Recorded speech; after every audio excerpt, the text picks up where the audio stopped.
Përshëndetje, unë jam Mesut Shabani, jeni në podcastin Mesut Shabani. Bëni subscribe. Miqtë të mi, ende nuk është heshtur dhe nuk ka ra ujë në tokë, lidhur me atë se kush ka të drejtë për safesitin. As kush nuk e konteston safesitin, por kontestohet shtrirja e saj infrastrukturore në Maqedoni. Hë për hë, vetëm 3 qytete do hyjnë në safesitin dhe kontrolleve: Tetova, Shkupi dhe Kumanova.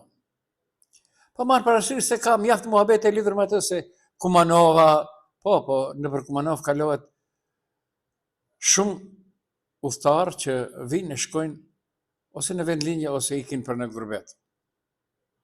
Dhe ju e dini se kur fillon sezona e verës, udhëtarët që vinë nga Serbia nuk paguajnë asnjë lek për kalimin nëpër gjithë ato pikë pagesa deri në Greqi. Ndërsa gurbetçarët shqiptar po paguajnë, vish në shtëpi tonë, normal. Dhe i njëjta gjë mbase do të ndodhë edhe me safesitin. Se HPR shejtanit i duken veshët real. Por askush nuk ka kundër asaj. Vërtet ajo mund të ndalë atë që e paralajmëron. Por mu me befason se pse vlen del dhe lavdrohet. Ne.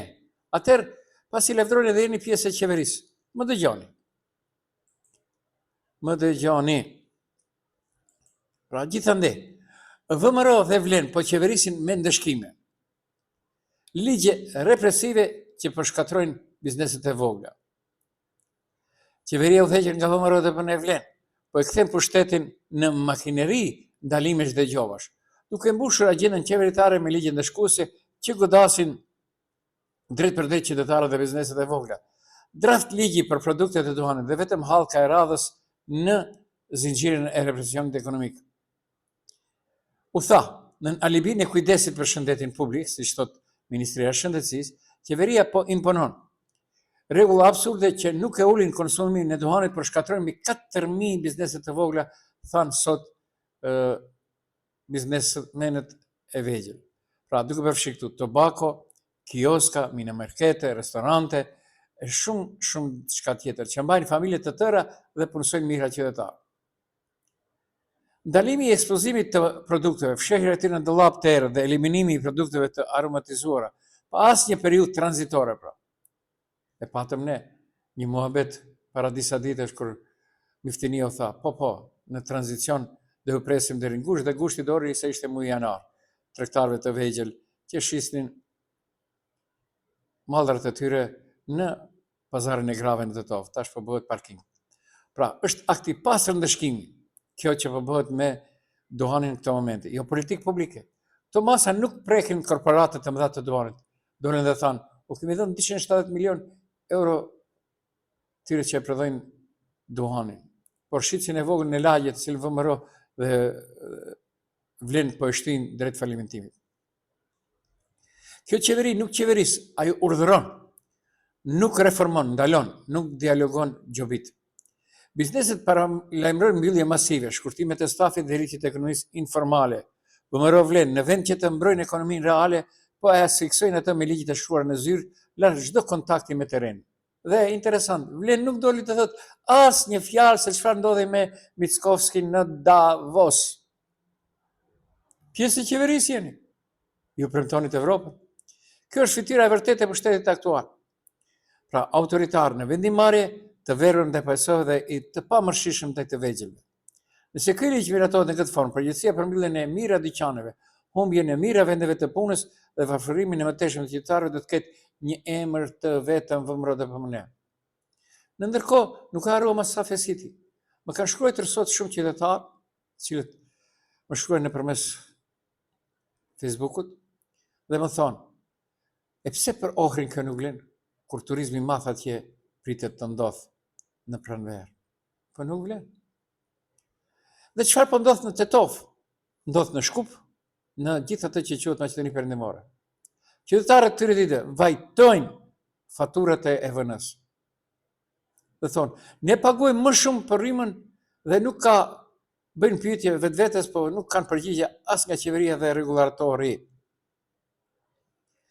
Rritja vërtet u paralajmërua se nga 1 janari i 2026 do të rritet deri në 4%. Në ndërkohë, qytetarët ankohen se shtresa në faturë tash u del 40 deri 50 euro kur kthehet konvertimi nga denar. Më tepër, dhe nuk e kuptojnë. Rritja papritur e faturave të energjisë elektrike ka nxitur pakënaqësi të gjithë qytetarët, ndërsa institucionet vazhdojnë të fshejnë pas formulimeve teknike. Vlen hesht është pjesë e qeverisë ndëshkuese. Megjithatë, pas këtyre faturave të fryra, qëndron një zinxhir i qartë përgjegjësish politike që nis nga qeveria dhe përfundon te enti rregullator i energjetikës. EVN mbetet përfitues i heshtjes institucionale. Pra, qeveria bën shmangje të përgjegjësisë politike. Pretendon se nuk ka shëtim të energjisë, por ky është një manipulim politik i realitetit. Në vend që të marrë përgjegjësi për politikat energjetike dhe sociale, ai ka zgjedhur rrugën më të lehtë, rritje të fshehur të kostos përmes operatorit pa vendim të hapur qeveritar. Tërheqja graduale e subvencioneve për energjinë është bërë pa debat publik dhe pa masa mbrojtëse për familjet vulnerabël. Kjo tregon qartë se prioriteti i qeverisë nuk është standardi jetësor i qytetarëve, por stabiliteti buxhetor dhe shmangja e kostos elektorale. Atëherë, çfarë ndodh me KRR, pra enti rregullator të energjetikës? Derisa është institucion i kapur, i cili duhet të mbrojë interesin publik, thonë qytetarët, ka të shtuar në rolin e tij. Vendimet për ndryshimin e bllokeve tarifore, rritjen e tarifave të rrjetit dhe metodologjin e re të përllogaritis janë marrë pa transparent dhe pa llogaridhënie, duke hapur rrugë EVN-s të argëtojë më shumë nga qytetarët.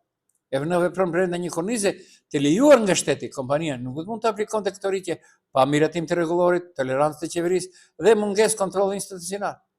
Kjo krijon një situatë ku operatori privat përfiton ndërsa qytetari mbetet i pambrojtur. Kush e paguan rritjen pa shtretim? Pra, gjithë kjo kosto reale bie mbi familjet me të ardhurat të ulta, pensionistët, qytetarët që varen nga energjia elektrike për ngrohje. Ndërkohë, rritjet e shpallura të pagave në sektorin publik prej 10 deri në 17% neutralizon plotësisht nga faturat mujore të energjisë, duke bërë propagandën qytetare boshe. Pra, kemi heshtje politike, nëse pakënaqësia sociale e qytetarëve është në rritje, por nuk ndërmarrin asgjë. Asnjë ministër nuk ka dalë të sqarojë qytetarët, ku është i vlenit e ministrit e ekonomisë që lavdëroi. Asnjë përgjegjësi nuk është marrë. Ky vakum komunikimi po e thellon mosbesimin dhe krijon tension social sepse qytetarët ndihen të mashtruar. Rritja e faturave të energjisë nuk është gabim teknik, por vendim politik i kamufluar. Qeveria ka zgjedhur të mos e mbrojë qytetarën, ndërsa enti rregullator i energjetikës ka hequr dorë nga roli i tij mbikëqyrës, ndërsa të ketë transparencë dhe llogaridhënie, fatura e krizës energjetike do të vazhdojë të vijë qytetarëve muaj pas muaj. Dhe shumë qytetarë ankohen edhe për diçka tjetër. Si do llogaritet dhe si do vi kjo nga 1 janari, ata që e kanë me 10 janar marrin faturat? Si do llogaritet? Pra, pyetje zyrtare për qeverinë e Republikës së Maqedonisë Veriut. A ka vendim qeveritar për tërheqjen ose zvogëlimin e subvencioneve për energjinë elektrike në muajt e fundit? Nëse po, pse nuk është komunikuar publikisht? Si e shpjegon qeveria faktin që qytetarët pagojnë 30 deri në 40% më shumë për energji elektrike nga faturat pa rritje të konsumit? Më shkruan një qytetar, thotë, e njëjta gjë, as ka mbledh diçka tjetër për shtuar për të kallur, për të ndezur apo të kështu, thotë, njëjtat aparatura. Mirë po, ka ardhur fatura 50 euro më tepër në euro. A e konsideroni këtë rritje jo shtretim, pra, që i bie 30 deri 40% më tepër? A është qeveria në dini për ndryshimet në bllokët tarifore dhe tarifat, shtesë që reflektohen drejt për drejt në faturat e qytetarëve? Nëse po, pse nuk reagon? Si përputhet rritja e faturave të energjisë me pretendimet e qeverisë për rritje të standardit jetësor dhe rritje pagash në sektorin publik? A planifikohen masa mbrojtëse për familjet me të ardhurat të ulta dhe pensionistët, apo bara e krizës energjetike do të vazhdojë të bjerë mbi qytetarët? Dhe çfarë ishte ai humori? 1.100, 200 qytetarë do të mund të marrin subvencione nga entet. Ishte humor. Ndërsa pyetje zyrtare për entin rregullator të energjetikës, a ka miratuar KRE ndryshimin në metodologjinë për llogaritjes në faturave të energjisë elektrike gjatë muajve të fundit? Nëse po, pse nuk e ka sqaruar publikisht? A ka analizë zyrtare krahasuese të faturave para dhe pas ndryshimeve tarifore, nëse ekziston? Pse nuk është publikuar? Si e justifikon KRE faktin që qytetarët pagojnë më shumë dhe edhe me konsumim të pandryshuar? A e konsideroni këtë praktikë të drejtë dhe transparente? Pyesin qytetarët nëpërmes mail.